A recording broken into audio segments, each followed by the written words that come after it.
So what is going on, guys? It's your boy Nistro here, and we're on the cusp of a new era of Yu-Gi-Oh! Thanks to this new Dark Magician support that was revealed last night. 3 new cards for the Dark Magician archetype, 2 new fusions, and 1 new fusion spell card that is a quick play spell. It's not bad. If anything, it's actually kind of good, ironically, but it's good in a way where it's good generically.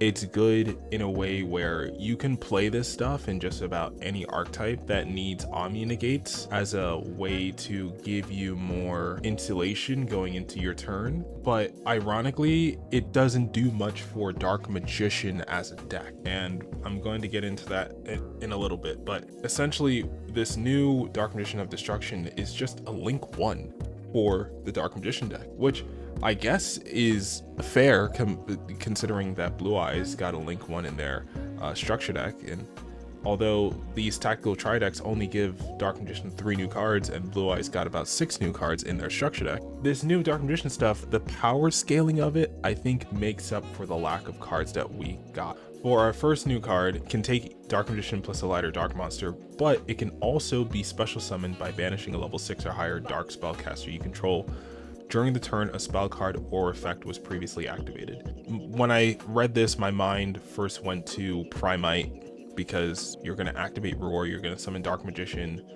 but the issue being that you have to banish the monster that you summon. So if you go for the OG Dark Magician off of Roar, you have to banish your Dark Magician to summon this. And that just doesn't seem very viable, if I'm being honest, because how am I supposed to bring back that Dark Magician? It only doubles down to make it worse, because you can only special summon Dark Magician of Destruction once per turn this way, no matter which method you use. So it's a hard once per turn on being summoned.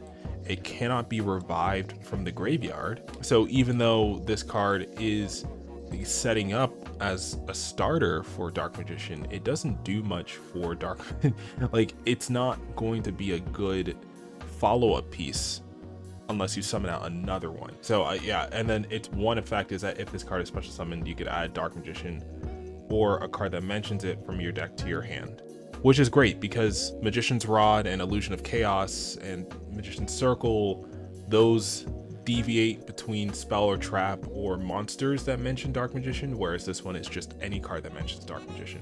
So it's really good that this is a all-inclusive Dark Magician searcher. It still doesn't search Timaeus, but it's pretty good. And then this card's name becomes Dark Magician while face up on the field or in the graveyard. So sure, if you banish your Dark Magician to summon this will still count as Dark Magician in graveyard. So even if this gets removed from field, you can still utilize it.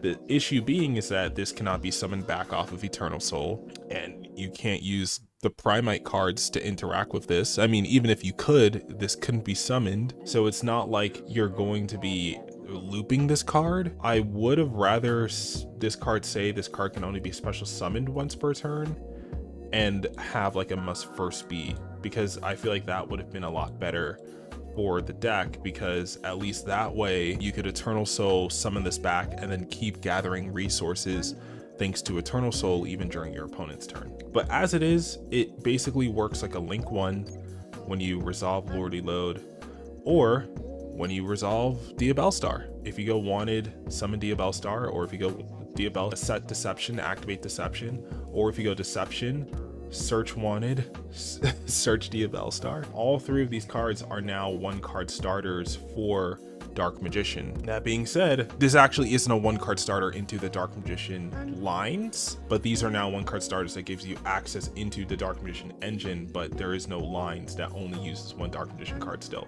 This is like no different from like opening like Roar plus like a Magician's Rod or Soul Servant or something, right? It's no different than that, but it's good that we have more ways into it, so now we don't have to overcompensate with different engine pieces like I did in my last video. Now, as you can see, I have more space for non-engine in my list, even though the list is well over 40. We'll get into that.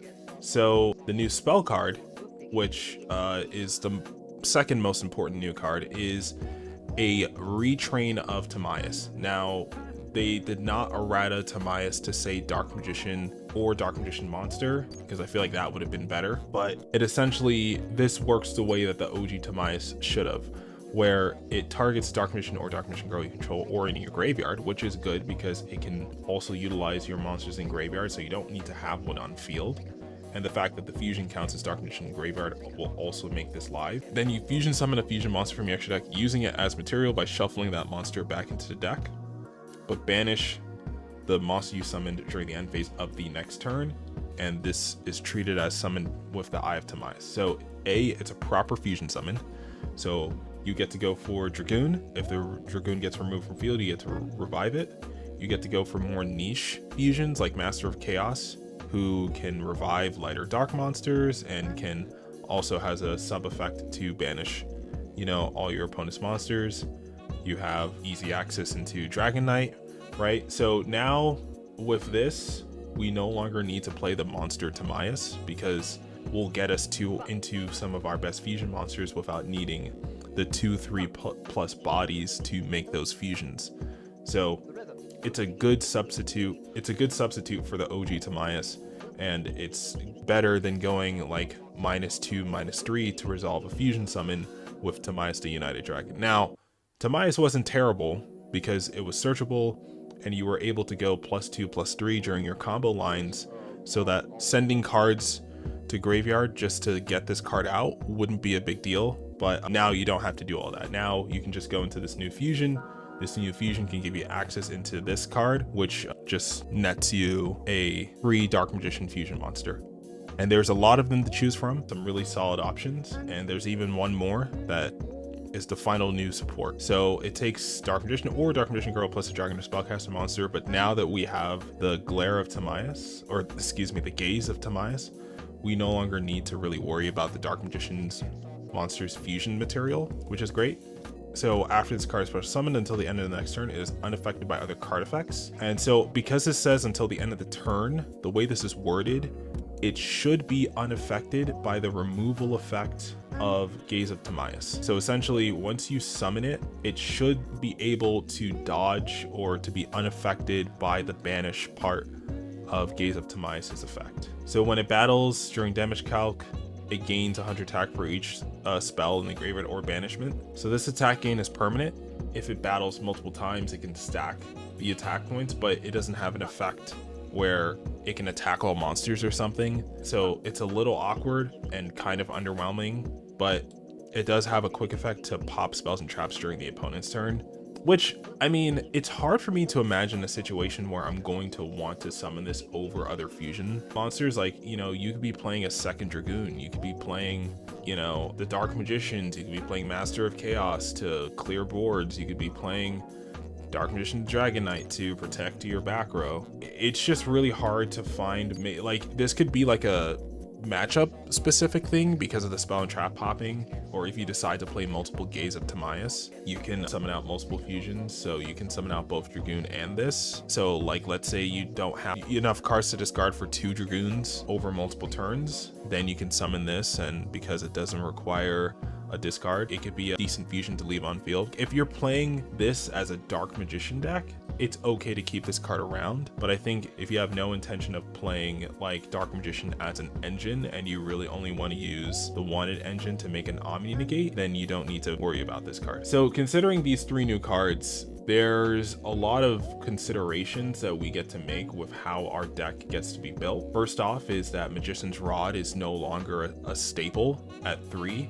because essentially Diabellstar is the new Magician's Rod. So now Barrel is the best normal summon of the archetype, and it's not Rod anymore. But if you don't open Barrel and you only open Diabellstar, you can still like go into this guy and then search Rod, and then just use Rod as a body for link summoning. So you can make IP, Cross Sheep, whatever it is that you feel like you want to make, and Magician's Rod can still get you a search for something. You can cut Circle down to 1 because Circle only grabs you spells and trap cards that mention Dark Magician. This is not going to get you into any of the starters of the deck, but it is still a good removal piece over like a grind game. And because Soul Servant can essentially add this from anywhere, you don't really need to play more than one. It's okay to just play this at one, just so that you can have this as a card that removes key cards on your opponent's field. Soul Servant is still the best Dark Magician engine piece. If you're able to use something like Magician Souls to get Dark Magician Girl in graveyard, then you can get the draw 2 instead of just drawing 1. So that's what's gonna make this really good over just raw searching Gaze of Timaeus. And that's why I think Magician Souls still has a place in the deck. Now, the cool thing is that because of this new stuff, you may want to go Magician Souls, just raw summon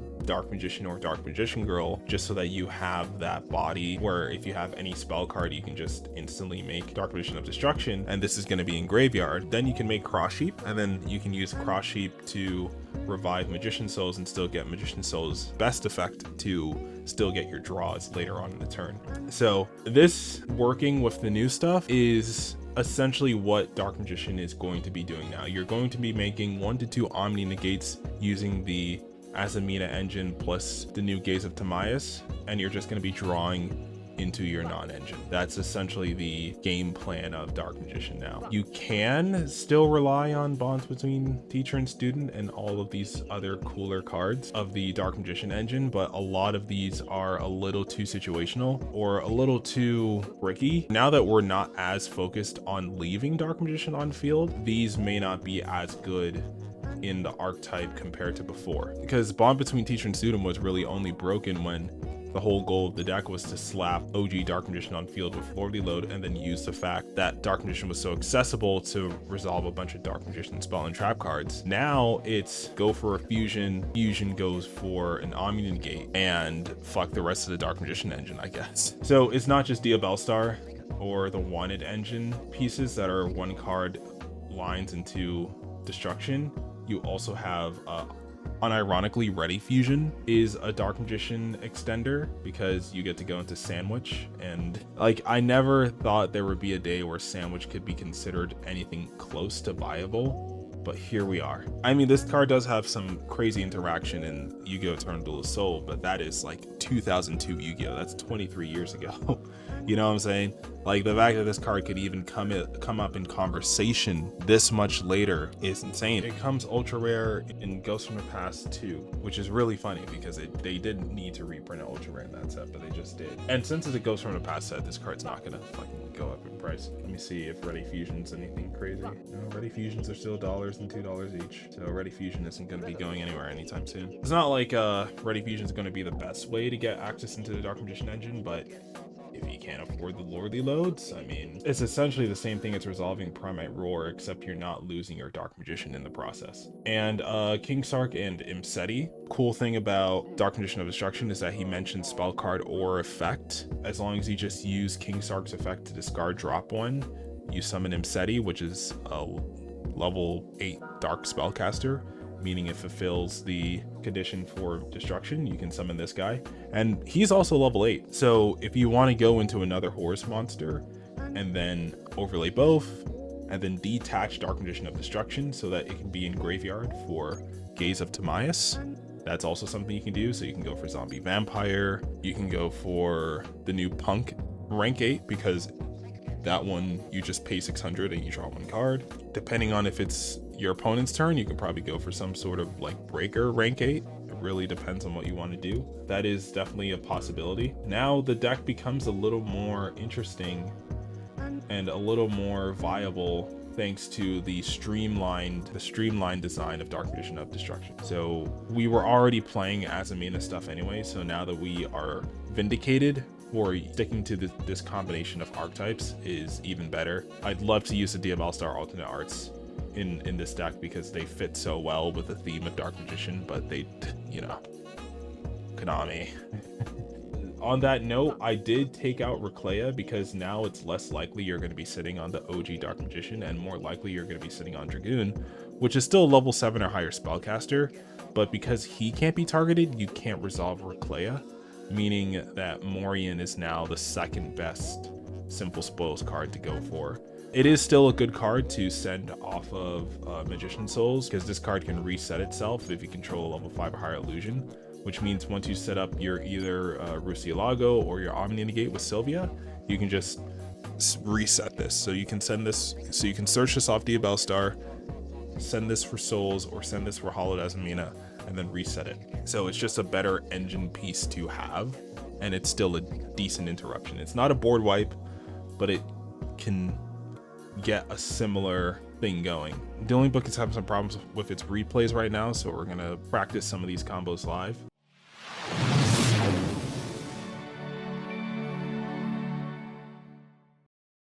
Starting off, we have Wanted Poster, right? So Wanted Poster you can do it during draw phase so that you're not playing into Droll. Grab your Diabellstar, go main phase, Diabellstar can summon, use effects to set Deception, and then you can activate Deception. And you don't need to use the effect yet. After the card is activated, you've now fulfilled the condition for Dark Magician of Destruction.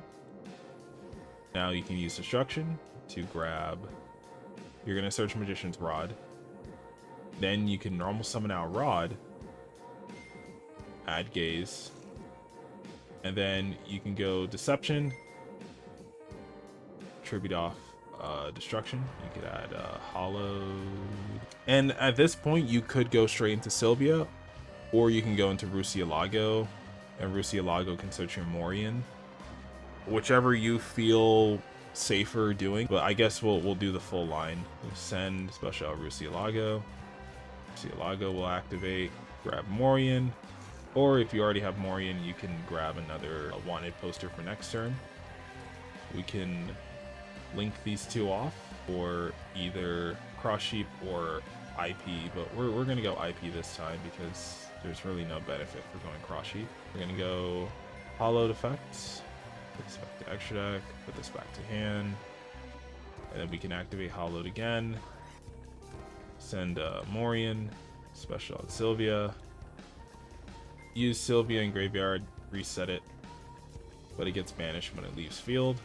We can go Timaeus, put back our Dark Magician of Destruction, special summon out Dragoon, and then before we finish our turn, we can go Wanted Poster, the Deception back on the bottom, and then draw whatever. Well, we drew Drill Beam this time. We most definitely discard this for Dragoon. The way this would work, right? Let's assume that these aren't 3 imperms. So we have 2 Omni Negates, we have Book of Moon, and then we have IP, right? Let's say it goes into our opponent's turn, right? Declare 1. Well, you'd probably want to use Dragoon first, but declare a Dragoon, right? Let's drop the least important card in our hand. And then during the opponent's end phase, this is going to go away because of Gaze of Timaeus. Now, in knowing that, you could hold the Gaze of Timaeus for the opponent's turn. You don't have to activate it during your turn if you don't need to.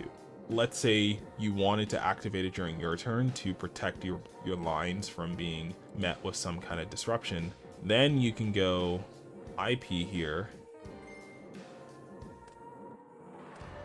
link those 2 away for Selene, and you got to be a little careful with this because as you can see, if we don't make Selene, or if we made Selene before discarding this Drill Beam, it would only have 2 counters. Going for Selene has to be something that you have to be like, either you don't get the wanted draw, so you still have Wanted and Deception in graveyard, or you need to have a spell card that you can discard to make Selene have 3 counters, or you need to have like Magical Circle on field. There just needs to be at least 3 spell cards in rotation. So if your opponent has at least 1 spell card in rotation, that still works. You will have 2 spell cards here.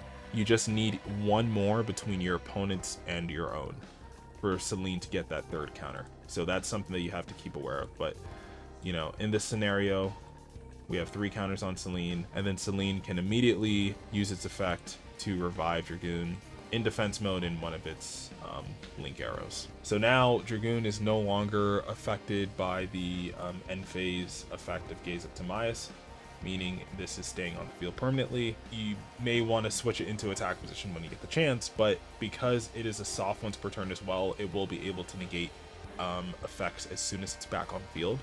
So you can have a second Omni Negate off of Dragoon in the same turn.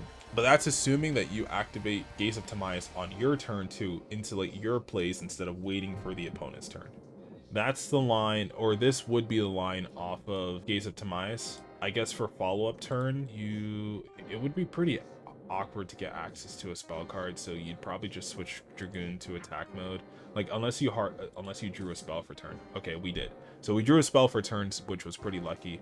But if we don't draw a spell card for turn, and we aren't able to make another Dark Magician of Destruction, then you can resolve Hollowed Azamina in Graveyard if you use Sylvia effect. Put Sylvia back, add Hollow to hand, and because the spell card effect was activated, that should fulfill the summoning condition of Dark Magician of Destruction. You just have to be able to banish your Dragoon. So I do think multiple Dragoon is going to be necessary. So maybe instead of a second Dark Magician of Destruction, you play second Dragoon.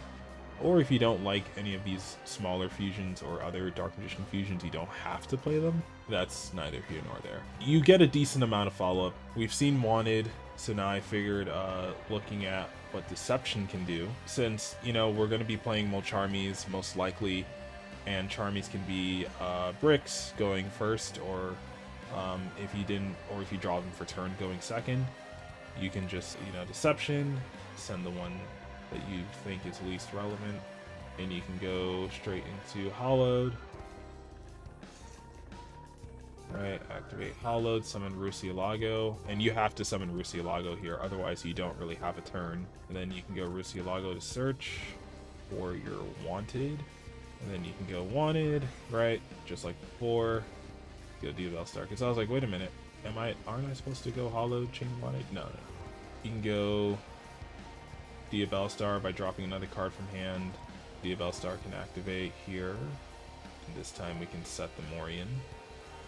Now we can go straight into Dark Magician of Destruction.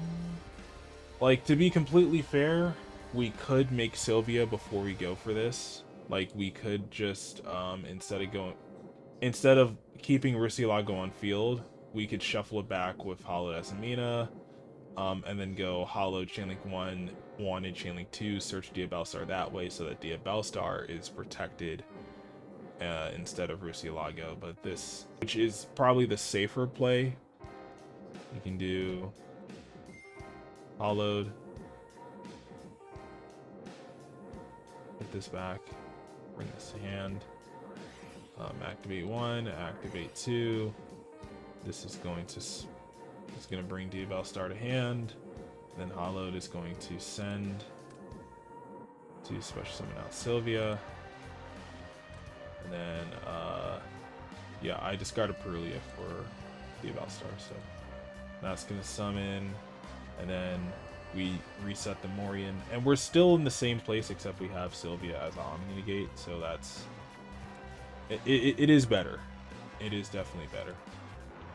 So now we go Dark Magician of Destruction, and since we still didn't use our normal summon, I think Rod is good here. Normal summon Rod. We can grab. I really want to grab Soul Servant at this point, but you have to add. I think adding Gaze of Timaeus is just better. So if you can't get multiple draws off of Soul Servant, like if you aren't opening souls, there's no point of opening soul or going for Soul Servant if you aren't opening souls as an engine piece. So you can just go straight into Gaze of Timaeus, and then just link these two off into IP. You can either set or resolve Gaze of Timaeus. Doesn't matter if it's during your turn or during the opponent's turn. You put this back, summon out Dragoons, and then you get your Wanted draw. Oh, look at that. We drew Soul Servant anyway. You know, if we would have resolved Wanted first before... maybe we should have resolved Wanted first before going Gaze. So again, this is like similar setup. So drawing Deception isn't bad. So that's why Deception is still a one-card starter. As long as you draw any monster in your deck, Deception is a starter. So it's a 1.5 card starter, but so is Diabellstar technically. Or so is the entire Wanted engine technically, so it's not bad. And I guess Dragoon can just drop Soul Servant from hand as a discard fodder. We're still looking at either an SP off of IP or a Celine off of IP, but you're most likely going to go Celine. So either Wanted Diabell Star or Deception plus Souls, right? If it's Deception, you know, you're going to need another monster in hand, but so we're going to grab our Diabell Star, bring her out, set up Deception, Banish, Destruction, effects. At this point, we can grab Soul Servant in this line. Rod effects. Because now we're gonna have the ability to draw 2 off of Soul Servant and not just 1. Deception effects. You can tribute Rod if you want. It doesn't matter who you tribute, to be honest, but hollowed. Hollowed, send. And just like last time, you could go Rusialago here and link off, or you can go straight into Sylvia. I guess the benefit for going into Rusialago here, let me see. Yeah, Rusialago would be able to get you into Morian. If you want to grab Morian, or if you're scared of like the Biru, I guess you can go Sylvia here. But if you care more about the Morian, if you think the Morian is like essential for the matchup, like if you don't have enough non-engine, then you can go for Rusialago, get Morian, put back Rusialago, add back Hollowed, and then summon out the Sylvia, and then reset the Morian. Up to you. Now that being said, you could also link off with the Magician of Destruction and the Rusialago into IP or into Cross Sheet, but that's like going balls to the wall. So let's just do Souls, and this time we're going to mill DMG. So now this time, when we do our Soul Servant, we get to go Gaze of Timaeus to the top of the deck. Resolve Wanted. Put this to the bottom of the deck. And then you can draw Gaze of Timaeus. You can use Soul Servant, and then you're going to draw 2. I guess in this hand we can use Souls. And then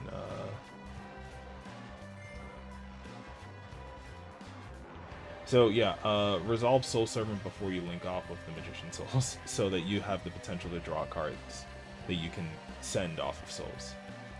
And then you can link these 2 off for IP, and then you can this should be finished. And then you can resolve Gaze, put this back, Dragoon.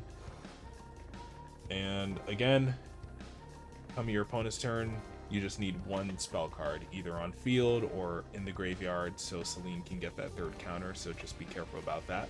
Secondly, if you use Celine's effect on the opponent's turn, you can then tribute Celine with Rod. You're still sitting at like at least 3 interruptions, and because Morian, you don't need to control any particular kind of card to resolve this. You can resolve this after you use all your Omni Negates, and then use Rod to tribute out your Celine, so you don't have to do it automatically. So you can time it for when it's best, because you know, right now, yes, the only spellcard summons you can tribute is Dragoon, but if you can tribute Celine for Rod, then that'll be great. This is the new Dark Magician. I'm not too sure when this stuff would be coming over to TCG. Although I believe Dark Magician now has its fusion packages down to a science, I don't believe Dark Magician needs any more fusion support. What I'd like to see now is more ritual support for this deck, because the ritual side of the Dark Magician deck, which is half of its identity, is still extremely lacking. And what I was expecting to see out of these tactical tri cards was something that would be able to get me into Illusion of Chaos. Now, the reason why I wanted it to be Illusion of Chaos specifically is because this is almost like the perfect card if there's just no card to set it up. Like, if there's a card to set this up, this would be the perfect card for Dark Magician, because it would grab you a monster from the engine, and then it could summon it, and then on field it could be a monster negate by putting itself back to the hand. So it could continuously place itself on field and then bring itself back to hand to grab you more engine pieces next turn. So that way, not only are you able to start your turn, but you have insulation that you can protect your lines from particular hand traps like Ash Blossom, Veil, or Nib during your turn as well. Or if they don't have the hand traps and you're never punished, you can stop them from playing their turn. But for him to be able to negate a monster effect, you need to have Dark Magician in graveyard. So if we get a ritual spell, something like a Mitsurugi Prayers, where it mills Dark Magician to summon, if you have the Chaos Monster in hand, you can mill Dark Magician to summon it, or you can send Dark Magician from hand or graveyard to summon the Chaos. Like, I just need a Dark Magician ritual that reads exactly like Mitsurugi Prayer, and that also mentions Illusion of Chaos, so that we can search it with pre-prep of rights. Because if Mitsurugi is allowed to have that, I feel like Dark Magician should be allowed to have it. If we pre-prep into it, then that means Illusion of Chaos would be able to reveal, search, and then go for the ritual line. So, and honestly, I don't mind if you put some kind of restriction on it either. Like if you say, oh, for the rest of the turn, you're locked into Spellcaster, locked into Dark Monster. With this new stuff, I mean, the Belstar and Dragoon are both Dark Spellcasters. Azamina can be made before we resolve pre-prep or something like that. So I really wouldn't mind if it had some kind of soft lock on it for the rest of our turn to like restrict us from accessing certain kinds of cards. That's what Dark Magician would need before it could really match the energy or the consistency of a deck like Blue Eyes. Because if I'm not going to be able to use a card like Eternal Soul as conveniently as Blue Eyes can use True Light, I feel like I should be getting something else out of it. And better ritual support would be the very first thing that I think Konami should focus on if they continue to create, which they probably will continue to make, new Dark Magician cards. That's about all I have to say for now. A lot of interesting stuff is going to happen with Dark Magician, I think, moving forward. You're probably going to see it in a lot more generic pile decks, and sure how strong it'll be or how relevant it'll be as meta contenders, but I do have a feeling that it is going to see some competitive play eventually, considering how convenient it is. So what do you guys think about Dark Magician and its new support? Let me know in the comment section below. This has been your boy Nistro here, signing out.